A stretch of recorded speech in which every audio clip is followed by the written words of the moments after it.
Hello, everyone. My name is Steph, the massage therapist, in partnership with MyoStudyBuddy. Welcome to the MCQ review I have prepared for you. So, if you're ready, let's get started. Let's keep the energy up as we start with the MCQ review with me, Steph, the massage therapist, and again in partnership with Mayo Study Buddy. Everything is on my screen here, and you're going to see more info later. To start this MCQ review, there are a few ground rules. Number one, please answer only by typing in the chat box. If you are in a computer, you're going to see like a message icon on the bottom right side. It's going to be there. There's going to be 5 items there, and it's going to be the one in the middle. So what you do is you click that, and then it's going to be called in call messages, and then you can keep typing your answers there. Obviously, the answers would be A, B, C, and D, and I just want you to type that. If you do have any questions that is long or something that is kind of not relevant during the question or the answering portion, please hold your questions until the designated time. Okay? Wait for the correct answer to be shown first before asking your question. So if you feel that you're concerned, why do you think this is right and wrong?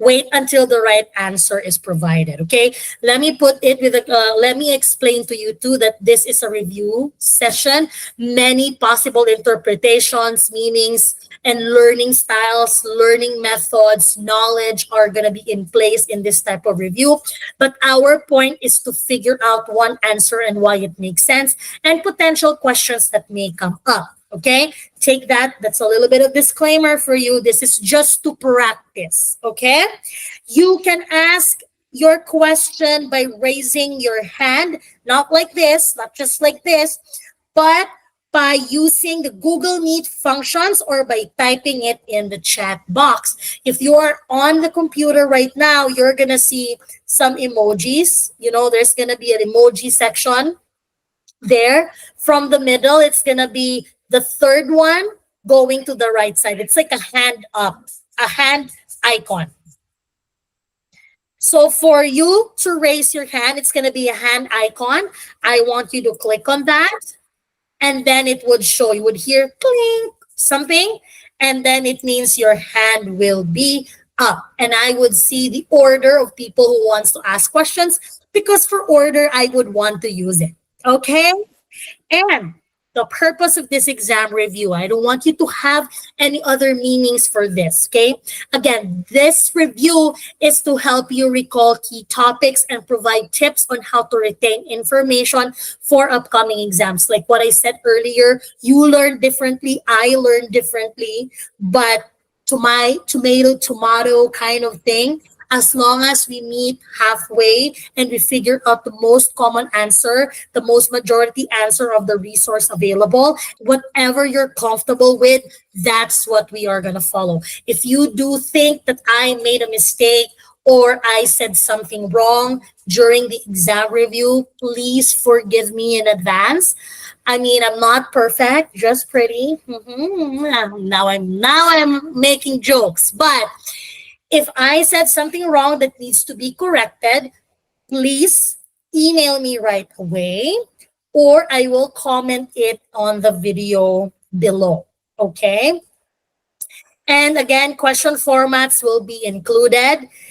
Will be the multiple choice question and short answers. Yes, Steph, but it's like multiple choice. We need to practice multiple choice. Well, here's an FYI. To memorize MCQ, you also need short answers like rapid recall. So we're going to do a lot of review, but for this video, it's more of MCQ.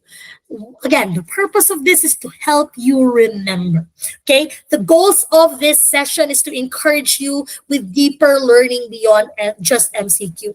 It's not just the topics that you need to know, but on what are the techniques, the tips, the tricks on how would you remember, how would you use elimination method. What if English is not your first language, you're having a hard time, you're a selective reader, you're having a problem in comprehending a specific question.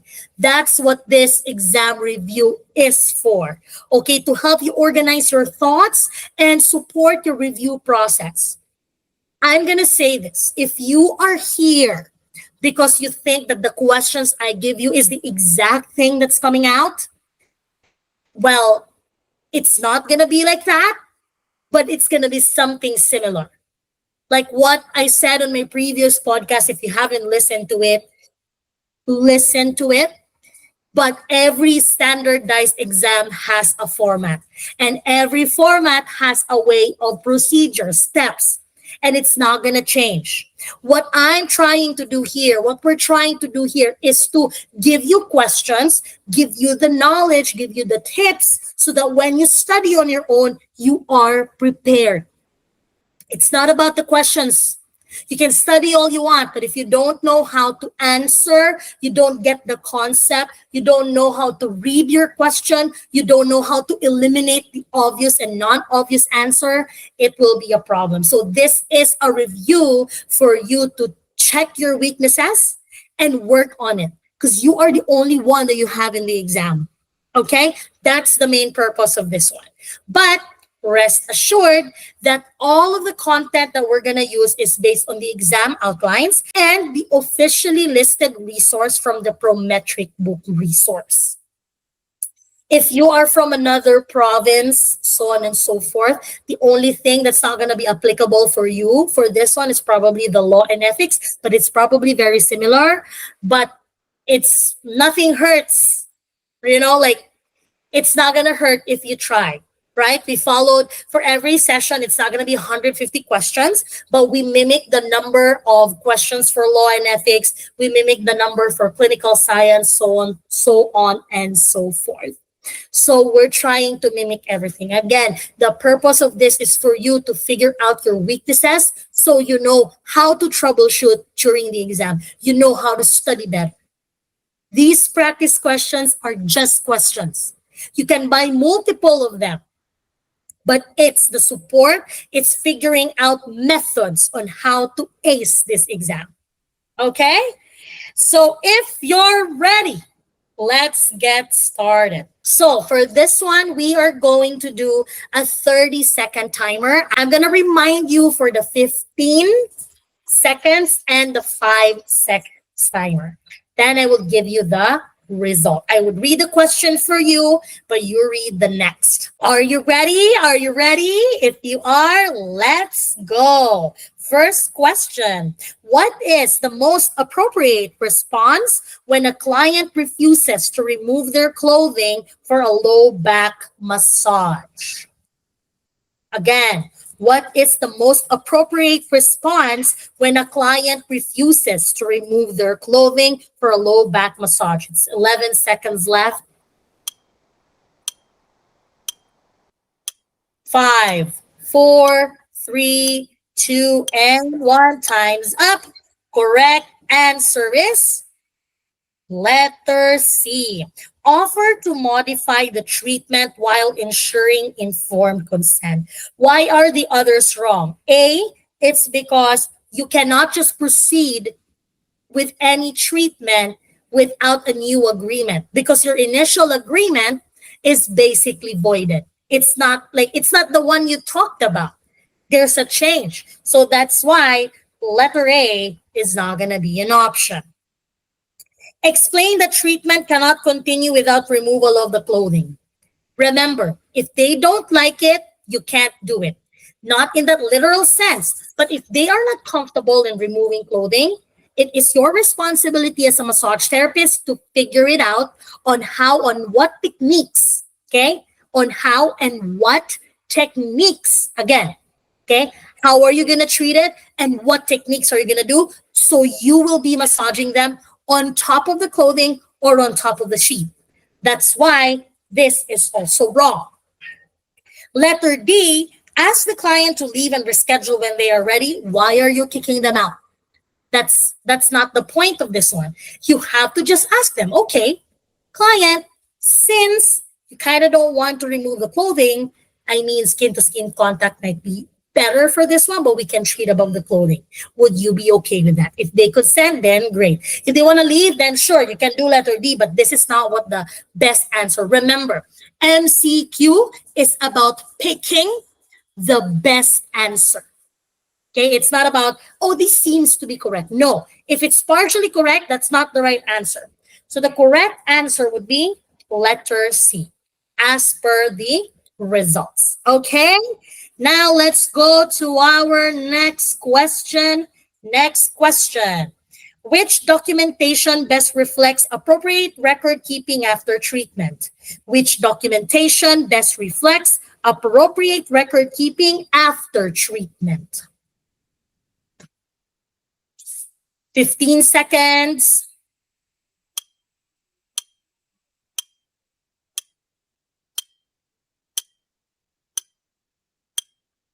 5 seconds. And time's up. So, correct answer is letter C. Treated right upper trapezius using effleurage and petrosage. Client tolerated well. This is like a given. Okay. Now, here's the thing. If you said letter A, client appeared to enjoy the massage, this is just a comment. Yeah, you can add it there, sure. But is this the complete thing that happened in your massage? Record keeping is basically a chronological order of what happened to your massage and the effects of it. This is just one thing. So basically, this is partially correct. It's not completely true. Like, this is not the only thing you're going to put there. Letter B.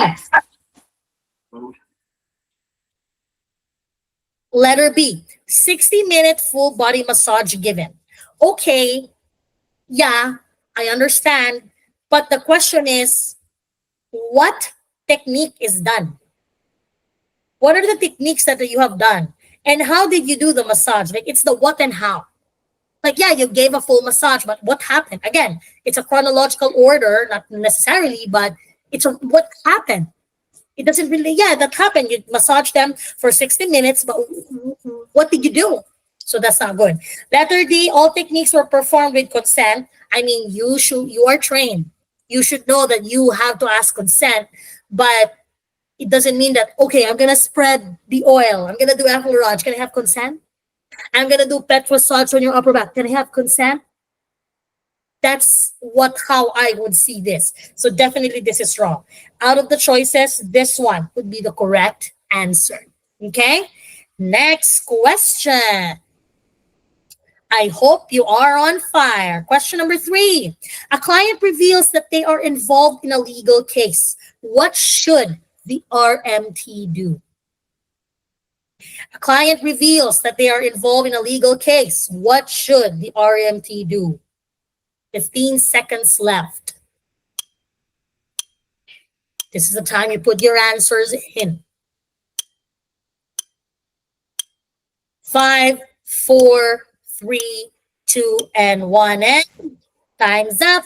Correct answer is only release records with written client consent. Okay? So why are the other choices right and wrong? So refuse to treat until the case concludes. Why? Why are you going to wait that? You're not even involved, right? So why do you have to wait? Unless something happened that you really need to wait. But in general sense, you're not involved in this case. Okay? Share records with the client's lawyer. Definitely a no. You need to do letter C first. You need the written and verbal consent before you can share records. And why would you report the client to the CMTO? Remember, the CMTO is for the public. They're not for RMTs. I don't want to say it that way, but the rules and regulation that we experience at school, the standards of practice, they are made to make sure that we as RMTs are trained with a basic minimum standard so that we can keep up with the demands and safety of our patients. Which one would you control? 10,000 RMTs or millions of people that wants to get a massage? 10,000 RMTs, I hope. Right? That's why CMTO is working to protect the public. So that's why letter C is the correct. Alrighty. Next question. Question number 4. During treatment, the client flinches and asks you to stop. What is the best immediate action? During the treatment, the client flinches and asks you to stop. What is the best immediate answer? 15 seconds left.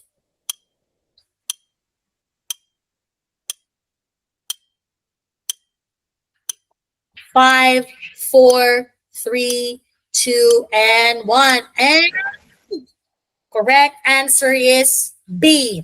Pause and ask for feedback. Let's go here. Let's check. Why are you going to do letter A? Reassure them and continue your treatment. An example of that is, oh, you're okay, right? I'm going to just continue. Figure it out. As massage therapists, we need to assess if they flinch, maybe you hit something that's painful. So definitely not this. C, ignore it if pressure was minimal. Why are you going to ignore it? What if that minimal pressure is heavy for them? That's why in Lord Ficarum or client health history, you ask them, what's your pain scale? What's the pain scale that you're feeling right now? Because your 7 is not their 7, right? So this is wrong. Record the reaction, but finish the technique. You can record it. This is true. But why would you finish the technique? So it means, oh, she flinched. Oh, client, wait a sec. Okay, let me just record this. Client flinched at 7:44 p.m. Okay, let me finish this. That's how I read this one.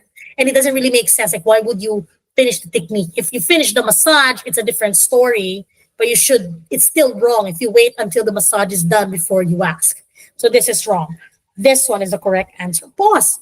What's like a 1 or 2 second pause? Hey, I'm just gonna stop a bit, okay? What happened? Do you feel anything or so on and so forth? Just give them something. Ask them, why did you feel this? Why did you feel that? Okay?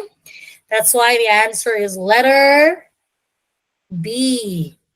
Next question. What is the most appropriate method for assessing range of motion in the cervical spine? Again, what is the most appropriate method for assessing range of motion in the cervical spine?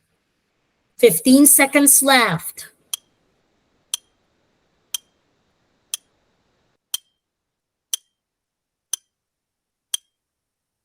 5, 4, 3, 2, and 1. And correct answer is letter B. Active passive ROM testing, range of motion testing. A is wrong. Yeah, you can see something from observing if the patient has issues with the neck, right? Yeah, you're going to get a story or a timeline if you're asking them about your previous injury, but A and B is just looking at it at one angle.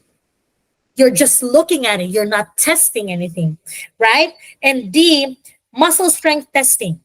Yeah, you can test it if you think that's the problem, but how did you get to testing without doing letter B, which is to do your range of motion? Remember, before you even get to special orthopedic test or strength test or length tests, do your range of motion first, right?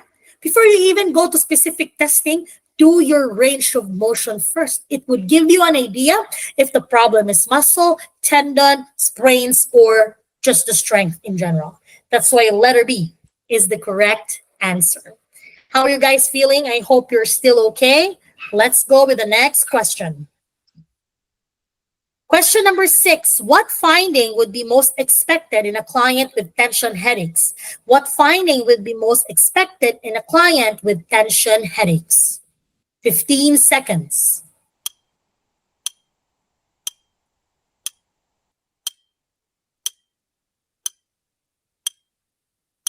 5, 4, 3, 2, and 1, and stop. Correct answer is letter B. Pain on palpation of suboccipitals. First of all, this is an easy question. This is automatically wrong. Like, why are you doing this? But Steph, straight leg raise test, if you do Brudzinski's or Braggart's, pick one, like there's one of them that's including cervical flexion, it can trigger neck pain. Yeah, but it's not tension headache. That's one tip that I can give you. Okay. Don't overthink it. Sometimes it's just right, the answer is right after, right under your nose. Because I do have some students like, oh, when you do the straight leg raise test and you add Brudzinski's, to be honest, I'm not sure if it's Brudzinski's or guards. It's one of them. It causes neck pain and numbness and tingling down the spine or the back. Yeah, but we're talking about this. Stop selective reading. Okay? C is wrong. It's not, it's hip flexors. It's not about the tension headache. This one, letter D, paresthesia in the neck down to the fingers. If you are selectively reading, meaning you're only reading the things you think are important, then this is definitely wrong. Because you usually don't get tension headaches. I mean, you can in a different scenario, but the question is simple. What will you find when you have tension headaches? And it's letter B. Okay? Perfection at its finest. Next, which assessment technique is most suitable to detect swelling in the ankle? Which assessment technique is most suitable to detect swelling in the ankle? Pick your right answer. 15 seconds left.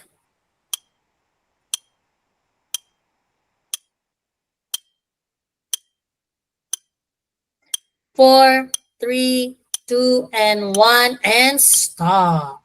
Correct answer is letter C, palpation and observation. So let's discuss. Range of motion and testing, it's not really going to tell you if there's swelling. Yeah, it's going to show you that there's a problem, but not swelling. Gait analysis, yeah, it's going to kind of show you that there's a problem in walking if ankle is the problem, but in gait, you're testing the walking. Do you see anything on this sentence that shows any issue with walking? I don't see anything. The only thing that what would make you think to do that is the ankle, but that's not one. Second, it's not strength testing because it's not like in the question, there's no indication that it wants to look for weakness. So why are you going to do that? That's why you palpating would actually is the best one because you palpate, you would see if there's an edema and observe. You can compare one leg to another leg or one ankle to another ankle. That's why letter C is the correct answer. Next. Why would a therapist perform a special orthopedic test for thoracic outlet syndrome? Why would a therapist perform a special test for thoracic outlet syndrome? 15 seconds left.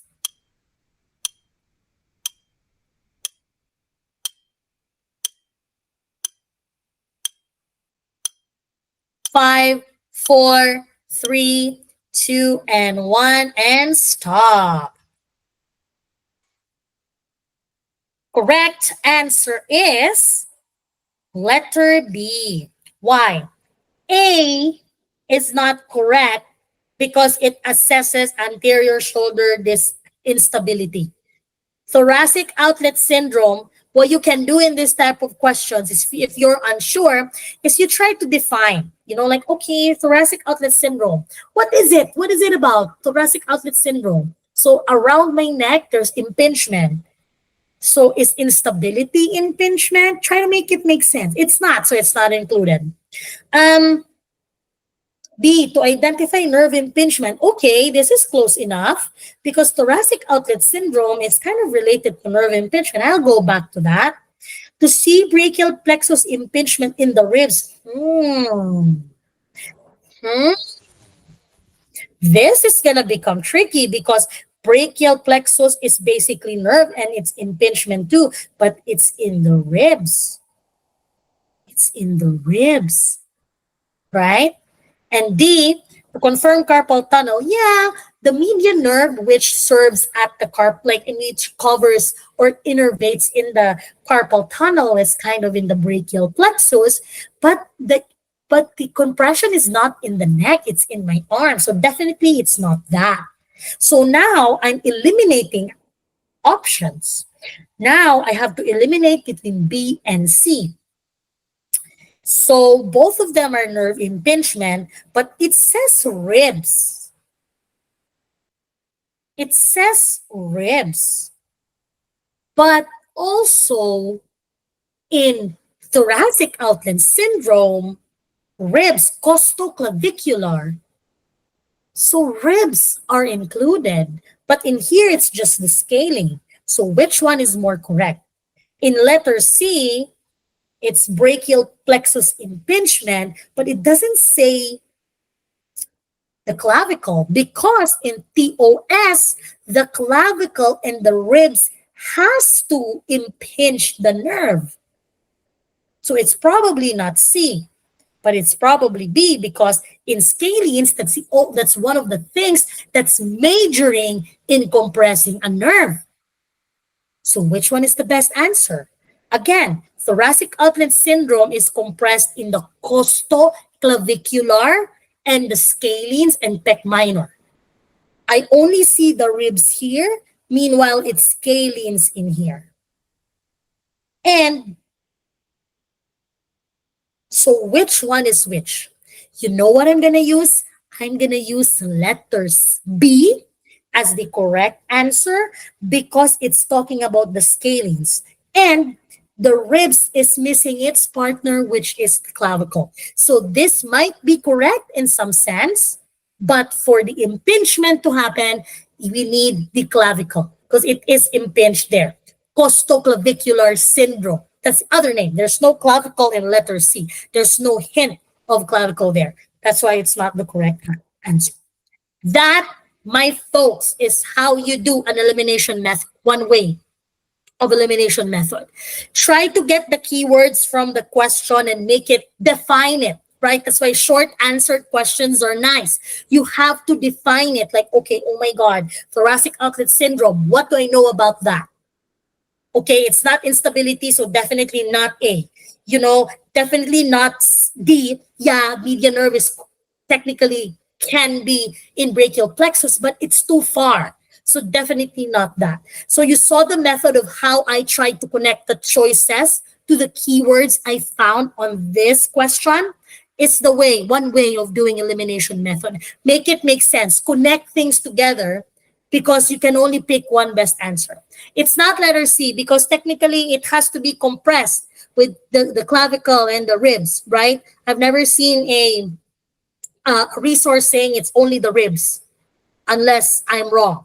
But for this one, my suggestion is I'm going to pick B because it's the most straightforward of all. Okay? That's question number 8. Question number 9. When taking a client's history, what is the most appropriate initial step? When taking a client's history, what is the most appropriate initial step? 15 seconds left.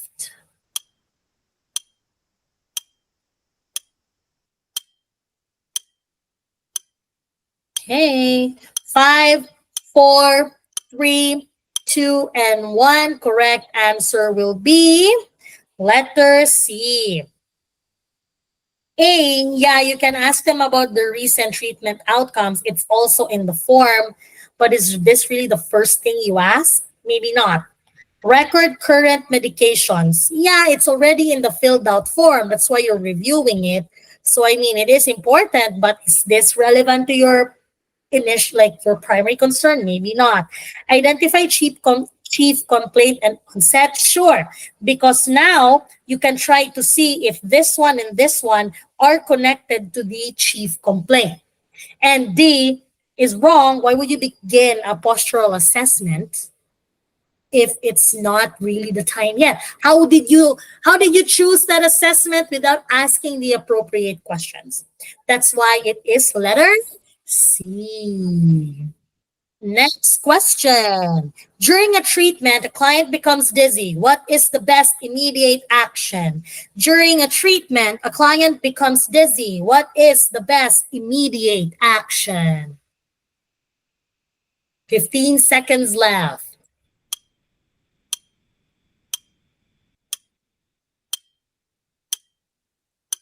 Tick tock, tick tock. Five, four, three, two, and one. Correct answer is letter, my God, letter C. Stop treatment and assist to sitting or supine. This is the correct answer. Why is it C and not A, B, or D? Why are you gonna be continuing treatment and monitor for cold sweats? Usually cold sweats is a sign of immediate, like something problematic. Don't do that. Don't wait. B, ask client to take deep breaths and help them relax. They're already dizzy. They need to be in a specific position to relieve. Okay? And D, apply cold compress to the forehead. Why? Do you think that adding cold hydrotherapy would help this? No. You have to think first before you proceed and try to look for the potential issue in this case. Okay? Next question. Which of the following muscle is innervated by the median nerve? Which of the following muscle is innervated by the median nerve? 15 seconds left.